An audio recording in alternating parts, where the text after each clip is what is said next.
අපි අද 9 ශ්‍රේණියේ දරුවන් සඳහා පළවෙනි වාර පරීක්ෂණයට තියෙන ඒකක වලින්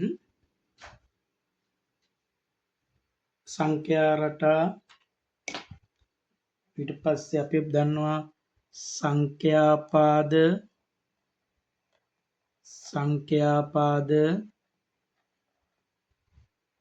භාග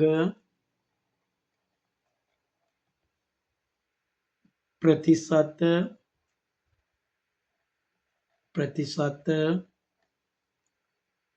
විජීය ප්‍රකාශන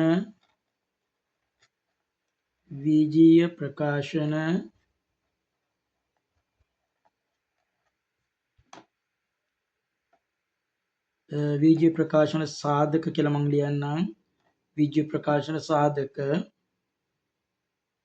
ප්‍රත්‍යක්ෂ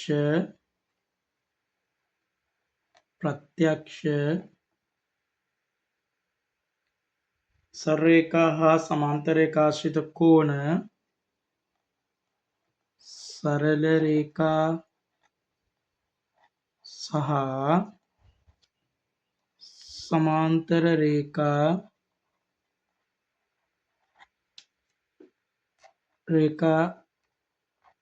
ආශ්‍රිත කෝණ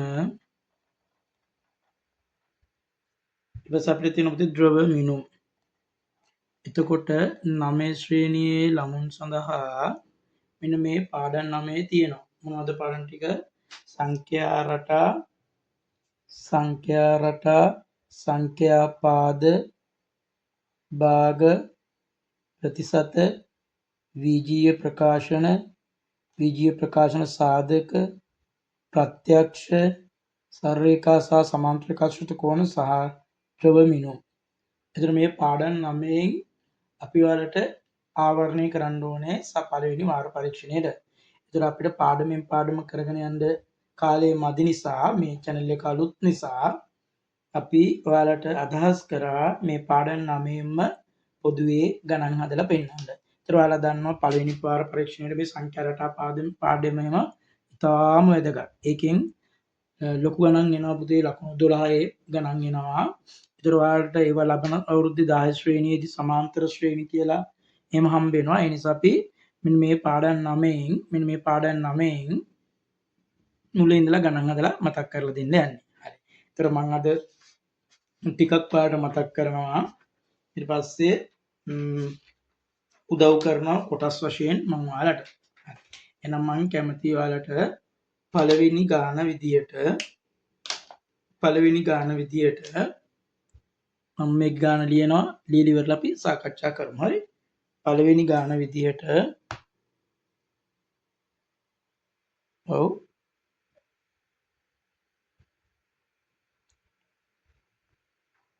අංක 1. හරි. අංක 1 පළවෙනි ගාන විදියට මම කියනවා පහත සංඛ්‍යා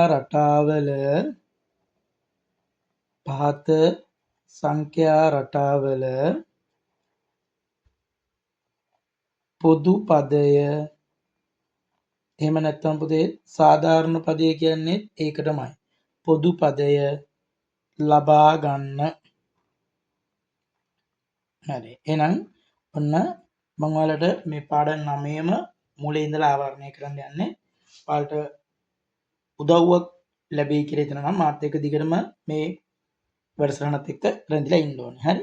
එහෙනම් අපි මේ දැන් යන්නේ 9 ශ්‍රේණියට පළවෙනි වතාවට මගේ උදව්වක් දෙන්න යන්නේ. ඒතකොට මේ උදව්ව ඔයාලා හරියට අරන් ඔයාලගේ පාර පරීක්ෂණයේ ලකුණු වැඩි කරගන්න උදව්වක් ගන්න. හරි. එහෙනම් අපි පටන් ගමු පුතේ. දවසේ පළවෙනි ගාන. ඔන්න මම දානවා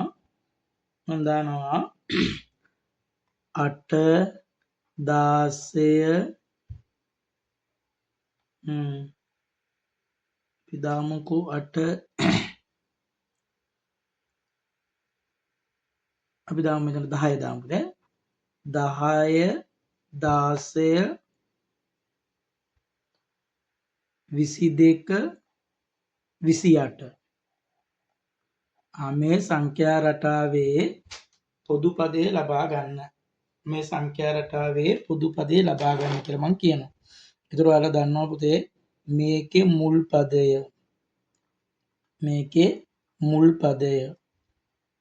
පදය අපි සංකේතවත් කරන්න පුතේ ඕනනම් ඒ අකුරෙන් ලබන අවුරුද්දේ සමාන්තර ශ්‍රේණි කියන පාඩමට අපි යවුවා කියා දෙනවා. ඒතර මුල් පදේ අපි දන්නවා 10යි. ඊට පස්සේ පුතේ මේකේ පොදු අන්තරය හොයන්න ඕනේ.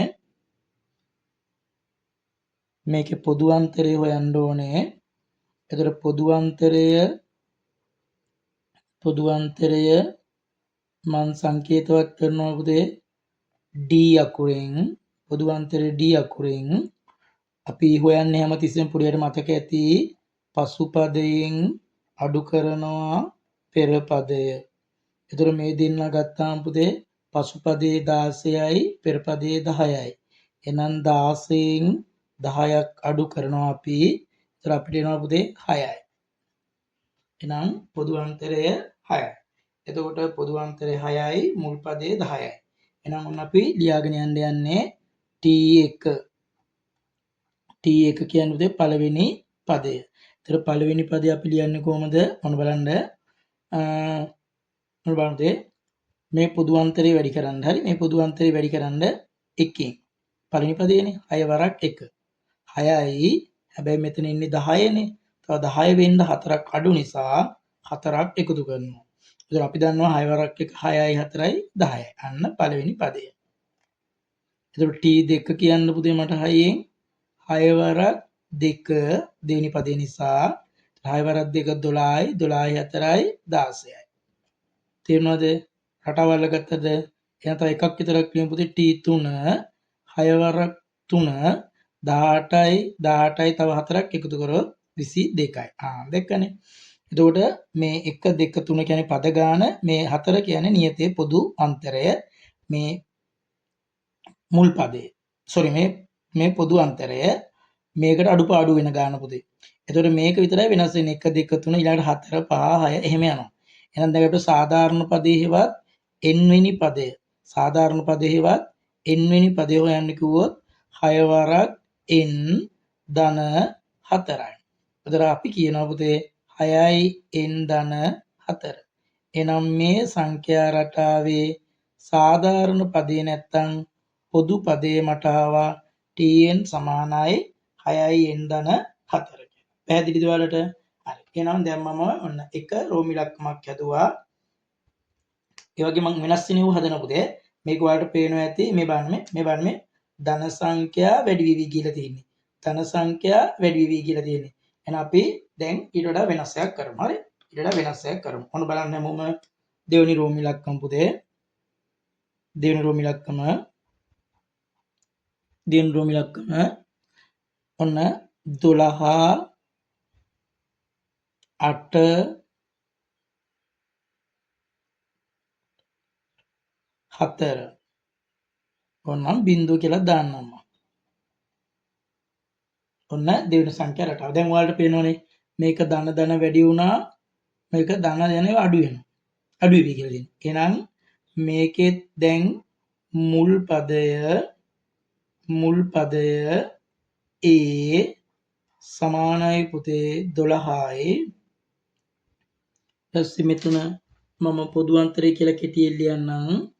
පොදු අන්තරය D සමානයි පුතේ පසු පදයෙන් පෙර පදය අඩු කරා. දැන් නම් ඔයාලට හොඳට තේරෙන්න ඕනේ. පසු පදේ වෙන්නේ 8, පෙර පදේ වෙන්නේ 12. අන්න වෙනස දැක්ක නේද ඔයාලා? මෙතන 8න් 12ක් අඩු නම් ඍණ 4යි. එහෙනම් පොදු අන්තරය ඍණ උත්තරයක්. මම කියන්නේ එකිනෙකට වෙනස් කියලා. මේක ධන උත්තරයක්, මේක ඍණ උත්තරයක්. ඒ නිසා දැන් මේක අපි රටාව ලියාගෙන යන්න යමු. හොඳට බලා ගන්න පුතේ. T1 මම ලියනවා පොදු අන්තරේනේ අපි ඉස්සෙල්ලාම දැම්මේ. ඔන්න පොදු අන්තරය ඍණ 4යි. වැඩි කරන්නේ 1කින්. එතකොට බලන්න පුතේ ඍණ 4 වරක් 1 ඍණ 4යි. ඍණ 4යි. හැබැයි පළවෙනි පදේ වෙන්නේ කීයද? 12. එතකොට 12 වෙන්න නම් අපි හොඳට මතක තියාගන්න ඍණ 4ක්නේ. 12ට වැඩිපුර 4ක් එකතු කරලා ලියන්න මෙතන. 12ට වැඩිපුර 4ක් එකතු කරාම පුතේ 16යි. මෙතනට 16 දාන්න. ඔන්න බලන්න උත්තරේ එන හැටි 4 වරක් 1 4යි ඍණ 4යි. ඍණ 4යි ධන 16යි කියනකොට ධන 12යි. ලකුණු දෙක අසමාන නිසා අඩු වෙනවා. එතකොට ධන 12යි. අන්න. එහෙනම් දැන් වෙනස් වෙන්නේ නැහැ. රටාවල ගත්තා. දෙවෙනි පදේ කියන්නේ ඍණ 4 වරක් 2 8යි 8යි ධන 16යි. ධන 16යි ඍණ 8යි කියනකොට ධන 8යි. හරිනේ? එහෙනම් දෙකක් ලිව්වම ඇති. ආයෙනම් tn කියන්නේ උඩ පුතාලා වගේ ඍණ 4 වරක් n ධන 16යි. එහෙනම් සාධාරණ පද එනවා අපිට ඍණ 4යි n ධන 16. ඔයාලා බයයි වගේ නම් මේ ඍණයක ඉස්සරහ තියාගන්න මෙහෙම ලිව්වා. හරි.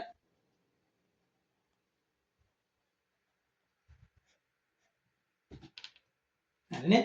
හරි. එහෙනම් දැන් මම ගණන් දෙකක් හැදුවා. හරි? ඔන්න අපි ගණන් දෙකයි. ඊළඟට මම ඔයාලට යනවා පුතේ ඍණ සංඛ්‍යාවක්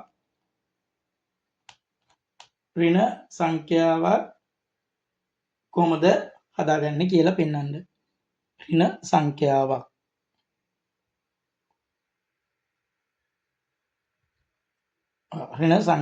බලමු පුතේ අපි මෙන්න මේ වගේ එකක් මම ගන්නම් රෝම ඉලක්කම් 3 කියලා ඍණ 6 ඍණ 10 ඍණ 14 හරිනේ? හරි. එහෙනම් දැන් මම මේ ගානේ අපි බලනවා මුල් පදය. දැන් අපිට ලොකු අවුලක් නැහැ. මුල් පදේ කියලා මම අකුරු දෙකයි දාන්නේ. ඒතර සංකේතය A. ඒතර මුල් පදේ එනවා ඍණ 6ක්. ඔන්න ගැටලුවක් නැහැ. දැන් පොදු අන්තරයත් මම ලියන්නේ කෙටියෙන් D දානවා සංකේතය. අන්න වැදගත් දෙයක් කියා දෙන්න යන්නේ පුතේ. පසු පදයෙන් අඩුකරනද පෙර පදය. එතකොට මේ දෙන්න ගත්තාම පසු පදේ වෙන්නේ ඍණ 10. එතකොට ඍණ 10න් අඩුකරනද ඍණ 6ක් නිසා මෙන්න මෙහෙම ලකුණු දාන්න ඕනේ. එමෙ ගොඩාක් දන්නවා නම් නිකන් ලිව්වට කමක් නැහැ. නැත්තම් මේ වගේ දාලා පුරුදු වෙන්න ඕනේ. හරි? එතකොට ඍණ 10යි ඍණයි ධන 6ක් වෙනවා. එතකොට මෙතන පුතේ ඍණ 10න් ධන 6ක් ගියාම ඍණ 4යි පොදු අන්තරය. තේරුණාද ඔයාලට? හරි. එහෙනම් අපි t1 ලියමුද වෙලා නාස්ති කරන්නේ නැතුව t1 සමානයි මේ පොදු අන්තරය වැඩි කරන්න පුතේ ඍණ 4 1කින් ඍණ 4 1කින් වැඩි කරන්න. දැන් ඒතකොට මම ඔයාලට ඉස්සෙල්ලා උදව් කරා ඍණ 4 වරක් 1 ඍණ 4යි. හැබැයි මෙතන ඉන්නේ ඍණ 6යි. ඒතකොට ඍණ 6 වෙන්න තව අඩු ඍණ 2ක්. ඒක බය වෙන දෙයක් නැහැ. ඒතකොට මේ බලන්න පුතේ ඍණ 4 වරක් 1 ඍණ 4යි ඍණ 4යි ඍණ 2යි කියන්නේ ඍණ 6යි. t දෙකකුත් කියමු අපි ඊටක් ගාලා ඍණ 4 වරක් 2 ඍණ 8යි ඍණ 8යි ඍණ 2යි කියන්නේ ඍණ 10යි. එහෙනම් ටක් ගාලා tn කියන්න හොඳ ළමයි වගේ ඍණ 4 වරක් n ඍණ 2යි. එතකොට ඍණ 4යි n ඍණ 2. තේරුණා නේද ඔයාලට? හරි. අපි තව එක ගානක් හදමු. අවස්ථාව වෙනස් කරලා හරි. එහෙනම් බලන්න හොඳ පුතාලා වගේ 4 වෙනි රෝම ඉලක්කම 4 වෙනි රෝම ඉලක්කම බලන්න පුතේ. අපි දාමු දැන් ඍණ වැඩි වෙවිනේ කියේ. අපි ඍණ අඩු වෙනවා එකක් බලමු. ඍණ බව අඩු වෙනවා. ඒ කියන්නේ ධන බව වැඩි වෙනවා. හරි. අරක් ගන්න එපා. මේක ඍණ වැඩි වෙවි තියෙන්නේ. ඍණ බව වැඩි වෙන්නේ පුතේ. දැන් මේ බලන්නකො මේ ගාන වලට වෙනස තේරෙයි. ඍණ 15යි ඍණ 11යි ඍණ 7යි. දැන් මේක බලන්නකො. ඍණ උත්තරේ අඩු වෙලා තියෙන්නේ. ඒ කියන්නේ ඍණ උත්තරේ අඩු වෙනවා කියන්නේ මෙතන ධන බව වැඩි වෙනවා. එහෙනම් අපි දැන් මේ ගාන හදන්න පටන් ගමු. එහෙනම් මේකේ මුල් පදය A සමාන වෙනවා ඍණ 15ට. එතකොට පොදු අන්තරය D සමාන වෙනවා පුතේ පසු පදයෙන් පෙර පදය අඩු කරනවා.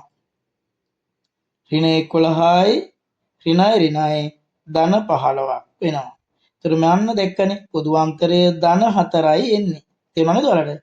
මේකේ ඍණ බවක් ආවේ ඉස්සෙල්ලා ගානේ දැන් ධන බවක් එන්නේ. එහෙනම් හරි. එහෙනම් දැන් අපි ලියමු t1 T1 ලියන්න පුතේ.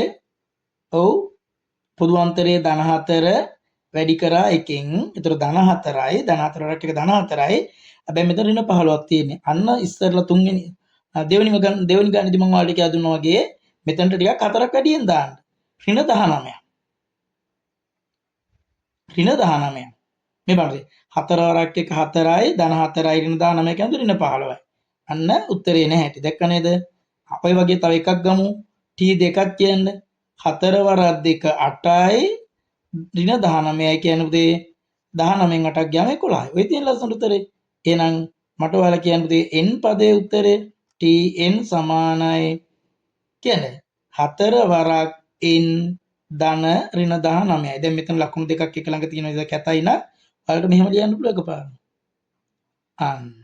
දැන් මම ඔයාලට එකට එකක් වෙනස් සංඛ්‍යා රටා 4ක් කියා දුන්නා.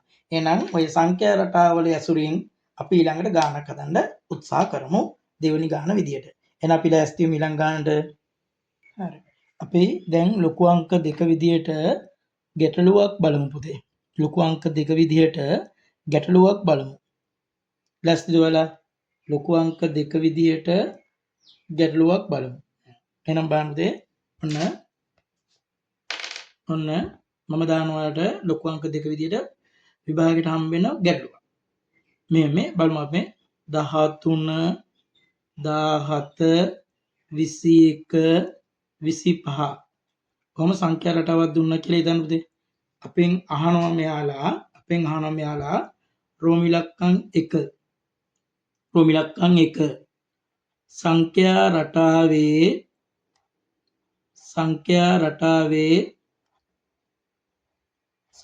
රටාවේ n වන පදය සොයන්න. n වන පදය මම සොයන්න කියලා දාන්නේ නැහැ පුතේ. n වන පදය. එවත් සාධාරණ පදේ හෙව්වත් පොදු පදේකවත් ඔක්කොම එකයි පුතේ. n වෙනි පදය. ඒතර දැන් මම මෙතන දානවා මේ බලන්න. ඉස්ලාම අපි ඉස්සරලා ගැටළු වලින් භාවිතයට යන මේ මුල් පදය a 13යි. d පසු පදයෙන් පෙර පදය අඩු කරා 4යි. හරි? එහෙනම් T1 කියන්න මට රක් ගාලා අපි පොඩි අය දැන් පුළුවන් T1 පොදු අන්තරේ තමයි වැඩි කරන්නේ. 4 වරක් 1 4යි. හැබැයි 13 වෙන්න තව කීයක් අඩුයිද? 9ක්. අන්න 4 වරක් 1 4යි 9යි 13යි. ඒතර T1 එනවා. පැහැදිලිද ඔයාලට? T2 මම එක ළඟ ලියනවා පුතේ මෙතන පාඩ වැඩිපුර වෙලා වැඩි ප්‍රමාණයක් හදන්න ඕන නිසා. ඒතර 4 වරක් 2 8යි 8යි 9යි 17යි. ඔන්න රෝම ඉලක්කම් 1 අපිට ඕන එක්කෙනා Tn සමානයි පුතේ 4 වරක් n ධන 9යි. 4 වරක් n 4යි 9යි 13යි. 4 වරක් n 4යි n 9 පුතේ sorry 4යි n ධන 9. ඔන්න තේරුණාද ඔයාලට? සාධාරණ පදේ. ඔන්න ඒක රෝම ඉලක්කම. ඊට පස්සේ මම ඔයාලට රෝම ඉලක්කම් 2 ඒ ගැටලුවේ රෝම ඉලක්කම් 2 පේනව නේද ඔයාලට? හරි රෝම ඉලක්කම් 2 කියනවා පුතේ 20 වන පදය සොයන්න. 20 වන පදය සොයන්න. 20 වන පදය සොයන්න කියලා තුන මම දාන්නම් ඉඩ තියෙන නිසා දැන් 20 වන පදය සොයන්න. හරි?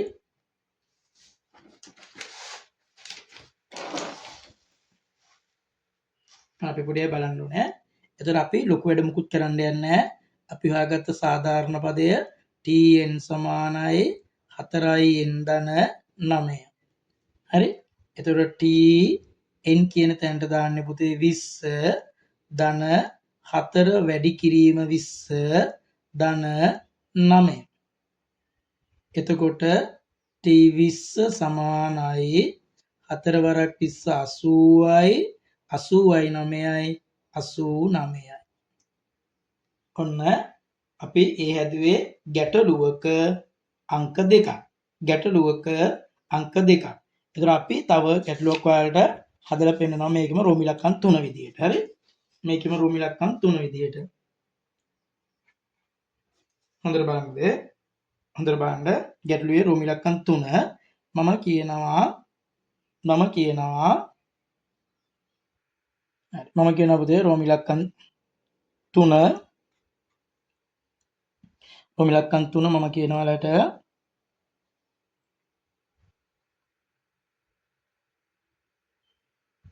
209 වන්නේ කීවන පදයේද? තේරෙනවද? දැන් මම අහන ප්‍රශ්නය ඉස්සෙල්ලා ප්‍රශ්නෙට වඩා වෙනස්. ඉස්සෙල්ලා මම ඇහුවේ ඔයාලට මේ බලන්න පුතේ ඉස්සෙල්ලා මම ඇහුවේ ඔයාලට මේ සංඛ්‍යා රටාව ලියාගෙන ගියාම 20 වෙනියට ඉන්නේ කවුද කියලා. මම දැන් අහන්නේ මේ සංඛ්‍යා රටාව ලියාගෙන යද්දී 209 ඉන්නේ කී වෙනියටද කියලා. එහෙනම් ඔය එක අපි හදනවා මේ විදිහට මේ බලන්න මේ tn සමානයි අපේ සාධාරණ පදේ මතක් කරන්න පුතේ 4යි n ධන 9. එතකොට 209 වන්නේ කීවෙනි පදේද කිව්වම පුතේ මෙන්න මේ tn කියන මුළු ප්‍රකාශයටම මම දැන් ආදේශ කරනවා 209. එතකොට මෙතන 4යි n ධන 9. එතකොට 209 පැත්තට ධන 9 දී පුතේ ඍණ වෙනවා මේ පැත්ත සමානයි 4යි nට. එතකොට 209න් 9ක් කඩනවාම 200යි 204න් බෙදෙනවා දෙපැත්තම මේ n හොයාගන්න ඕන නිසා. එතකොට 4ට 4 කැපුණා n සමානයි 50යි. අන්න. එහෙනම් අපි ලියාගෙන ගියාම මේ 209 කියන එක්කෙනා ඉන්නේ 50 වෙනියට. තේරෙනවද ඔයාලට කියන එක? හරි. එහෙනම් මේ බලන්න පුතේ බෝඩ් එක දිහා මම ලියන එක දිහා 4 වෙනි රෝම ඉලක්කම මම අහනවා ඔයාලට 223 ලෙස පදයක් තිබේද? 223 ලෙස පදයක් තිබේද? එතකොට කොහොමද අපි ඒක කරන්නේ පුතේ? 223 ලෙස පදයක් තිබේද කියලා ඇහුවොත් මේ විදියටම හදනවා. මේ විදියටම අපි හදනවා tn සූත්‍රය දාලා බලමු ඉතුරු වෙන දේ මොකක්ද කියලා. එහෙනම් බෝඩ් එක දිහා බලන්න මේ කොලේ දිහා බලන්න දැම්මම tn සමානයි 4යි n ධන 9. පුතේ tn කියන එකට මම 223 ආදේශ කරනවා සමානයි 4යි n ධන 9ට. එතකොට දැන් ධන 9 සමාන කිරීමෙන් මේ පැත්තට ගේද්දී ඍණ 9ක් වෙනවා. එයා 4යි nට සමානයි.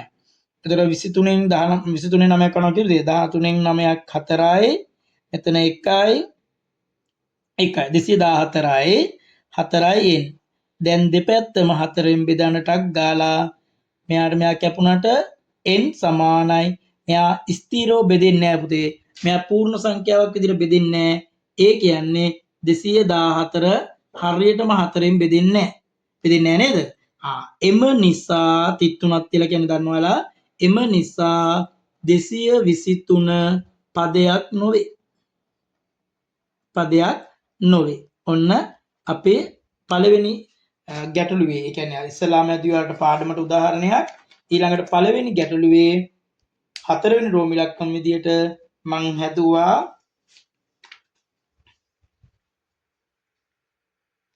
රෝම ඉලක්කම් 4ක් හැදුවා පළවෙනි ගානේ. එතකොට අපි අවසාන වශයෙන් තව උකට එකක් එකතු කරමු. අවසාන වශයෙන් තව රෝම ඉලක්කමක් උකට එකතු කරමු. 5 වෙනි රෝම ඉලක්කම විදියට. 5 වෙනි රෝම ඉලක්කම විදියට. බලන්න පුතේ මම දැන් ඔයාලට හදනවා මෙහෙම එකක් පුතේ මේ n ධන 1 සොයන්න. අන්න n ධන 1 සොයන්න. එතකොට මෙතන ඉන්නේ tn සමානයි 4යි n ධන 9. මේ ඉන්නේ පුතේ tn ඉන්නේ. හැබැයි අපිට ඕනේ tn නෙමෙයි n ධන 1. එහෙනම් 4 වරක් n නෙමෙයි ඕනේ n ධන 1. ධන 9. මේ n කියන එකට n ධන එක දාන්න. 4යි n ධන මේ 4 වරක් n 4යි 4 වරක් 1 4යි 9. එතකොට 4යි 9යි 10. එහෙනම් මෙයා තමයි n ධන 1. ඔන්න ප්‍රායෝගිකව සංඛ්‍යා රටාවේ පාඩමේ ලකුණු 12ක ගැටලුවක් මම ඔයාලට හදලා පෙන්නනවා. තේරුණාද මොඩම? එහෙනම් සම්පූර්ණ මම සාකච්ඡා කරා ඔයාලට සංඛ්‍යා රටා පාඩමෙන් ගොඩනගා ගන්න හැටි ප්‍රායෝගික ගැටලුවක් හදන හැටි. එහෙනම් දැන් මම ගැටලු දෙකක් හදුවා මේ වෙද්දි. මොනවද අපි කරේ? මම ඔයාලට පටන් ගත්ත පාඩම සංඛ්‍යා රටා සංඛ්‍යාපාද භාග ප්‍රතිශත වීජ්‍ය ප්‍රකරණ සාධක ප්‍රත්‍යක්ෂ සරලරේඛා සමාන්තර රේඛාශ්‍රිත කෝණ සහ ඩ්‍රොමිනුම් කියන පාඩම් ඒකක ටික මේ වාර විභාගයට අවසන් කරන්න ඕනි. ඒතර මම ඔයාලට උදව්වක් විදියට ඒකේ මේ කියන්නේ මම පාඩම හදනවා පුතේ නම් කරන්නේ නැහැ. ඒ කියන්නේ සංඛ්‍යා රටා කීයක දදා එහෙම නැහැ. පොදුවේ වාර විභාගයට ගණන් ටික තමයි හදන්නේ. ඒතර මම මේ උදව්ව දුන්නේ අංක 1 විදියට සංඛ්‍යා රටාවල ගැටලු කියන්නේ මේ රටාව ගොඩනගා ගන්න කොහොමද කියන එක. උදාහරණ මම හතරක් හැදුවා එකිනෙකට වෙනස් උදාහරණ. ඊට පස්සේ ඒකෙන් මම ඔයාලට ප්‍රායෝගිකව හදලා පෙන්නුවා අංක 2 විදියට එක ගැටලුවක්. දැන් මේකේ අනිත් පැත්ත තියෙනවනේ පුතේ. අපි ඒකේ තව ගානක් හදලා බලමු ඊළඟ වතාවේදී. තව ගානකට යමු. ඊළඟට මම කියනවා පුතේ මම කියනවා දැන් මම දෙනවා ඔයාලට සංඛ්‍යා රටාවේ n වෙනි පදයක්. සංඛ්‍යා රටාවේ n වෙනි පදයක් මම දෙනවා. ඔයාලා ඒකේ අනිත් පැත්ත හදලා පෙන්නන්න ඕනේ. එහෙනම් ඔන්න බලන්න පුතේ දවසේ 3 වෙනි ගාන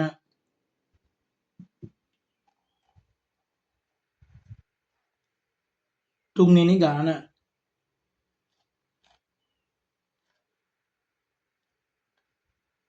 හරිනේ හරි ඔන්න බලන්න පුතේ සංඛ්‍යා රටාවක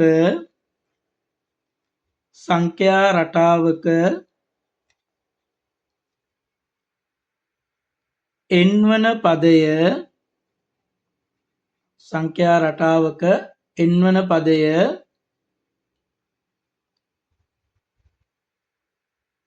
4යි n ඍණ 5 වේ.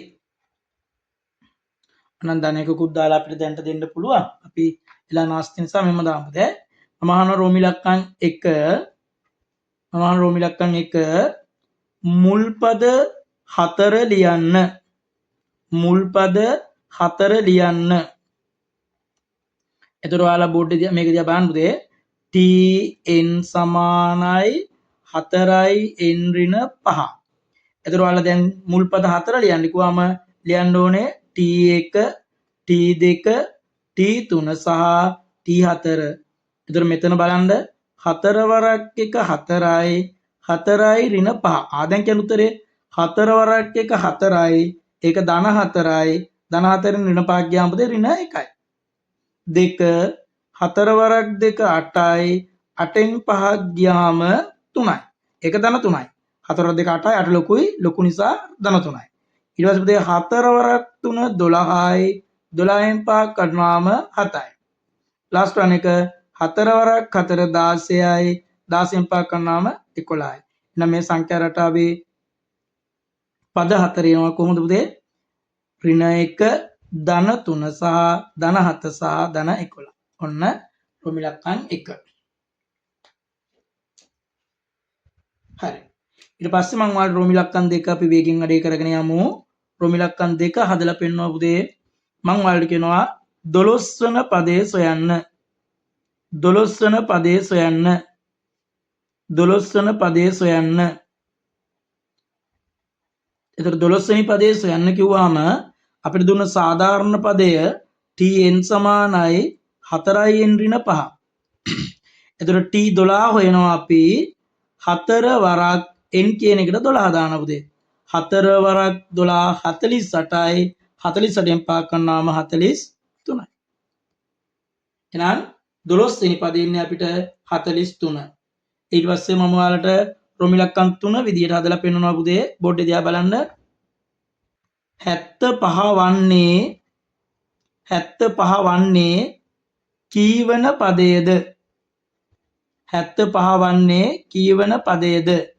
බොඩ් දිහා බලන්න. මෙතන තියෙනවා අපේ සාධාරණ පදය t tn සමානයි 4n ඍණ 5. එතකොට මම පුතේ ඉස්සෙල්ලා දෙවෙනි උදාහරණෙදි මතකයි කිව්වා 75 වන්නේ කිවෙනි පදෙදි කියන්නේ මේ tn වෙනුවටම 75 ආදේශ කරන්න. එතකොට 4n ඍණ 5. එතකොට මෙතන 75 පැත්තට ඍණ 5 වෙද්දි ධන 5ක් වෙනවා 4n. 75යි 5 කියන්නේ 80යි 80 සමානයි 4n නිසා දෙපැත්තම 4න් බෙදුවාම n සමානයි 20යි. එහෙනම් මේ සංඛ්‍යා රටාව ලියාගෙන යද්දී 75 කියන එක්කෙනා අපිට හම්බෙන්නේ 20 වෙනියට. 20 වෙනියට තමයි 75 අපිට හම්බ වෙන්නේ. එහෙනම් රෝම ඉලක්කම් 3 විදියට රෝම ඉලක්කම් 4 විදියට මම තව එකක් හදලා පෙන්නනවා ඔයාලට. රෝම ඉලක්කම් 4 විදියට